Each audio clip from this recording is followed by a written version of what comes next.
सद्गुरू श्री ब्रह्मचैतन्य महाराज गोंदवलेकर यांचं प्रवचन 17 मे. मी भगवंताचा आहे ही अखंड जाणीव ठेवावी.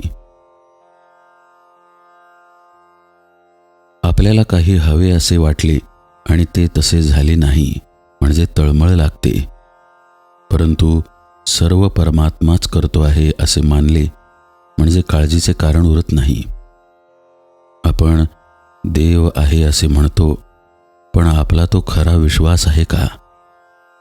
एखादा मनुष्य बुडायला लागला म्हणजे दगड जरी त्याच्या हाताला लागला तरी हा आपल्याला तारील असा त्याला विश्वास वाटतो आणि तो त्याला धरून आपणही त्याच्याबरोबर बुडतो. म्हणून म्हणतो देव आहे असा आपला खरा विश्वास नसतो. आपण नुसते तोंडाने म्हणतो एवढेच, नाहीतर आपल्याला काळजी का वाटावी? प्रत्यक्ष देव पुढे उभा राहिला तरी आपल्या मागची काळजी आणि सुखदुःखे संपणार नाहीत. याचे कारण म्हणजे परमेश्वरावरचा आमचा विश्वासच डळमळीत असतो.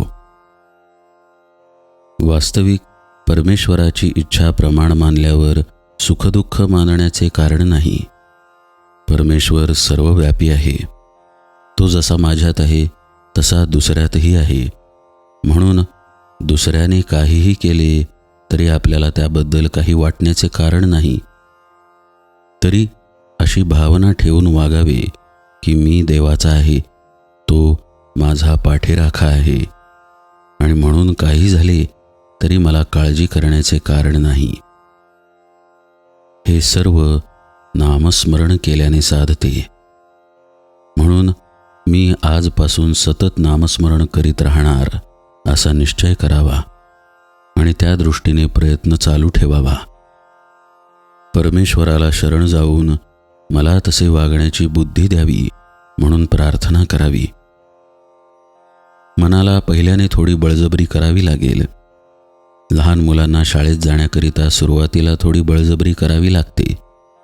मुलीला प्रथम सासरी पाठवतानाही तसेच करावे लागते. आपण थोडा तरी नियम करावा.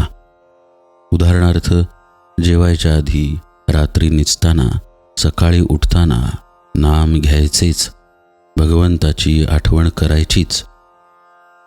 असे केले तर ते आयुष्यात फार उपयोगी पडेल. प्रपंचाचा प्रयत्न आज जो चालू आहे तसाच करीत जावा, पण मला भगवंत हवा असे म्हणत जावे. मनामध्ये भगवंताची आस ठेवावी, म्हणजे ती हळूहळू वाढत जाईल आणि तिचे पर्यवसान ध्यासामध्ये होईल. समजा एखाद्या माणसाला घर बांधायचे आहे. मला घर बांधायचे आहे असे तो म्हणत जातो आणि त्यासाठी पैसे शिल्लक टाकतो. दागिने करायची वेळ आली तर ते नको म्हणतो, कारण पुढे घर बांधायचे आहे. हे जसे खरे, त्याचप्रमाणे मला भगवंत हवा असे नुसते म्हणत गेल्याने देखील मनुष्य निव्वळ प्रपंचातच गुरुपटून न जाता विषय बेताने भोगेल. खरा ध्यास लागल्यावर ती वस्तू मिळाल्या वाचून चैन पडणारच नाही. ज्याचा भगवंतावर विश्वास त्याला समाधान खास. जानकी जीवन स्मरण जय जय राम.